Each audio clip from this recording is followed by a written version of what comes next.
무엇을 배울까요? 바로 가족의 의사소통과 갈등 관리입니다. 가족 갈등의 원인, 효과적인 의사소통, 가족 갈등 해결 방안을 살펴보려고 해요.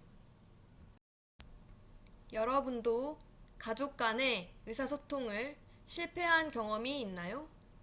선생님도 효과적이지 않은 의사소통으로 가족 갈등을 더 크게 키운 적이 있어요.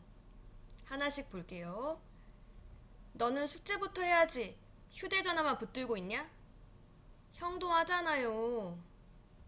찢어진 청바지라니. 옷이 그게 뭐니? 이게 뭐가 어때서요? 학생이 연애는 무슨 연애야? 내일에 상관 마세요.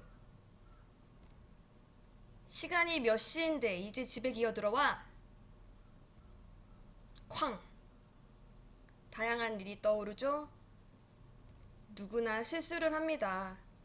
실수와 실패를 딛고 이번 수업을 통해 효과적으로 의사소통하는 법을 배워봅시다. 우선 가족 갈등의 원인을 살펴보겠습니다. 먼저 서로의 마음을 이해해 보려 노력해 봅시다. 나의 행동으로 인해 가족도 화가 날 수 있어요. 첫 번째 갈등입니다. 너는 숙제부터 해야지. 휴대전화만 붙들고 있냐? 이는 숙제부터 처리하려는 가족과 시간 안에 숙제를 처리하면 된다는 나의 행동 방식의 차이 때문에 발생하는 갈등입니다. 반대의 상황에서 내가 화가 난 가족이라면 어떻게 의사소통을 하면 좋을까요? 중요한 연락인가 보네? 숙제는 언제까지 하면 되니? 5시요. 그럼 5시까지 숙제해. 이렇게 대화하면 자녀도 정해진 시간까지 숙제를 하기 위해 노력할 것입니다. 나의 의사소통도 중요하지만 가족의 의사소통 또한 중요합니다. 찢어진 청바지라니, 옷이 그게 뭐니?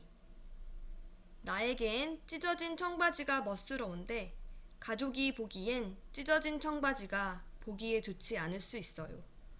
사물이나 행동의 인식 차이에서 오는 갈등입니다.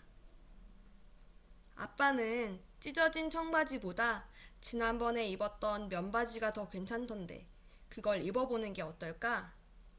상대의 취향에 대한 비난보다 권유를 통해 기분 나쁘지 않게 타협해보는 것은 어떨까요? 학생이 연애는 무슨 연애야? 나는 학생이 연애를 할 수 있다고 생각하지만 부모님은 학생의 연애에 대해 이해할 수 없으신가 봐요. 서로의 가치관의 차이에 따른 갈등입니다. 부모님의 얘기에 이렇게 얘기해 보는 것은 어떨까요? 저는 부모님이 제 연애에 대해 무조건 화만 내시면 속상해요. 제가 만나고 있는 친구는 성격도 좋고 같이 있으면 즐거워요. 부모님이 걱정하시지 않게 늦게 귀가하지 않고 같이 도서관 다니면서 성적을 더 높일 테니 이해해 주시면 안 될까요? 와 같이 부모님이 학생의 연애에 대한 편견을 가지지 않게 이해시켜 드리는 것은 어떨까요? 다음으로 가볼게요. 시간이 몇 시인데 이제 집에 기어들어와 하고 혼을 낸 어머니께서 오늘은 친구를 만난다고 조금 늦었다 라고 하시네요. 저에겐 늦지 말라고 하시면서 본인은 늦으시고 일관성이 없는 행동을 하셨어요. 가족회의나 부모님과 진솔한 이야기를 통해 가족이 늦을 때는 서로의 행방에 대해 미리 얘기하기로 약속을 해보면 어떨까요? 가족 구성원 간의 의사소통이 효과적으로 이루어지면 가족 간의 친밀감이 증가하고 가족 갈등이 생겼을 때 원만하게 갈등을 해결할 수 있어서 행복하고 건강한 가족 생활을 할 수 있습니다. 효과적인 의사소통의 종류에는 말이나 글자와 같은 언어적인 측면과 말의 속도, 크기, 미소, 눈맞춤, 스킨십, 표정, 태도와 같은 비언어적인 방법이 있습니다. 효과적인 의사소통의 첫 번째 방법으로는 왜 늦게 다녀? 보다는 늦은 이유가 무엇일까?처럼 개방형 질문을 하는 방법이 있습니다. 개방형 질문을 하면 상대방이 더 많은 정보를 말할 수 있으므로 상대방에 대해 더 잘 알 수 있습니다.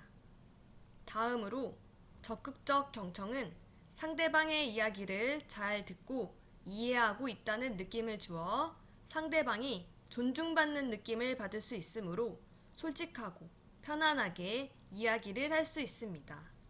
또 상대방과 대화할 때 눈을 맞추면 상대방은 나에게 관심을 가지고 있구나 생각을 할 수 있고, 눈을 맞추는 사람 역시 상대방의 표정을 살피며 상대방의 기분도 함께 알 수 있습니다. 언어적, 비언어적 표현이 일치하는 것도 중요한데요. 상대방이 약속에 늦은 경우 웃으며 괜찮아 라고 하는 것과 찡그리며 괜찮아 라고 하는 것은 언어적 표현은 같지만 비언어적 표현에서 상대방에게 혼란, 오해, 갈등을 유발할 수 있습니다. 마지막으로 나 전달법은 나를 주어로 하여 자신의 생각과 감정을 전달하는 방법입니다. 너를 주어로 하면 명령이나 비난의 말투가 되기 쉽습니다만, 나를 주어로 하면 부탁이나 상대방을 위하는 말이 됩니다. 예를 들어, 너는 숙제는 안 하고 휴대전화 게임만 하니? 라고 어머니께서 너 전달법으로 말씀하셨을 때, 나도 엄마는 왜 내일에 사사건건 잔소리해요? 라고 너 전달법을 사용하기보다 제가 숙제를 하지 않을까봐 걱정돼서 그러신 거죠? 그런데 어머니께서 저에게 늘 화만 내시면 저는 반항심에 더 말을 듣기 싫어져요. 6시까지만 휴대전화를 사용하고 그 이후에 걱정하지 않으시게 숙제 꼭 할게요 라고 말씀드린다면 어머니께서도 화를 멈추시고 나에게 친절하게 대해주실 거예요. 가족 구성원들은 갈등을 해결해 나가며 상대방의 입장을 이해하고 의견을 조율하는 법을 배워 나갑니다. 조금 전 나 전달법의 사례를 예로 들어볼게요. 첫 번째로 문제 확인 단계인데요. 내가 숙제하길 원하는 어머니의 마음과 휴대전화를 하고 싶은 나의 욕구가 갈등의 원인입니다. 다음으로 인식 바꾸기 단계인데요. 가족 구성원의 변화를 기대하기보다 그에 대한 나의 생각을 바꾸어 보는 것입니다. 어머니께서 잔소리를 자주 하신다면 왜 나에게 잔소리를 하실까? 어머니의 입장에서 생각해 보는 거예요. 다음으로 긍정적인 것에 초점을 두어 봅시다. 어머니께서 나에게 휴대전화를 그만하고 숙제를 하라고 하시는 것은 나에게 관심이 있고 나를 사랑하고 걱정하기 때문입니다. 다음으로 윈윈 해결책은 서로에게 win, 윈의 의미처럼 만족할 방안을 찾는 것입니다.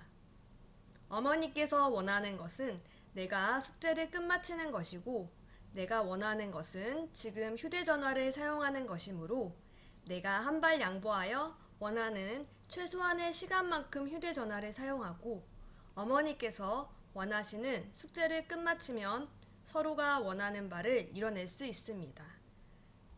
마지막으로 상대방의 입장을 말해보는 것은 앞서 예시처럼 제가 숙제를 하지 않을까봐 걱정되어서 그러신 거죠? 처럼 어머님의 마음을 헤아려 드리는 것입니다.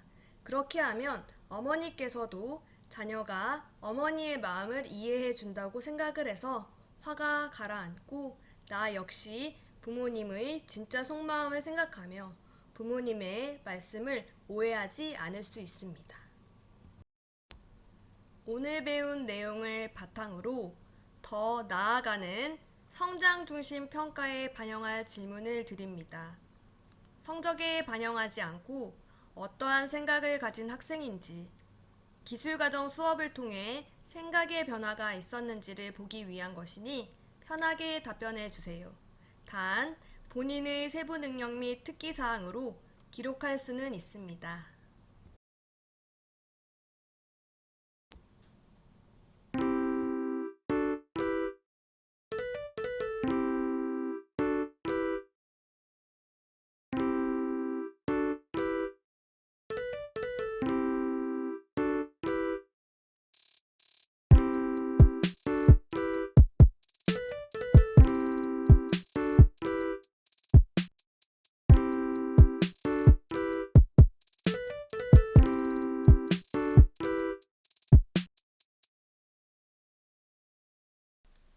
안녕하세요. BJY 선생님입니다. 다음은 경기도 안양시에서 인기가요 라디오로 도착한 가족의 사연입니다. 오늘은 제 생일인 토요일이에요. 가족이 다 함께 놀이동산을 가기로 했는데 아버지께서 피곤해서 가기 싫다고 짜증을 내세요. 첫 번째 질문입니다. 사연의 주인공은 어떤 감정과 생각이 들까요? 두 번째 질문입니다. 사연 속 주인공의 아버지께서는 어떤 감정과 생각이 들까요? 세 번째 질문입니다. 사연의 주인공은 어떻게 갈등을 해결하면 좋을까요? 네 번째 질문입니다. 주인공의 사연을 통해 앞서 세 가지의 답변을 하며 가족 갈등의 해결에 대한 나의 생각은 어떻게 변화했나요? 다음 시간에는 식사 계획과 균형 잡힌 식생활에 대해서 배워보겠습니다. 다음 기술과정 수업도 어디 가요? 인기 가요. 모두 안녕!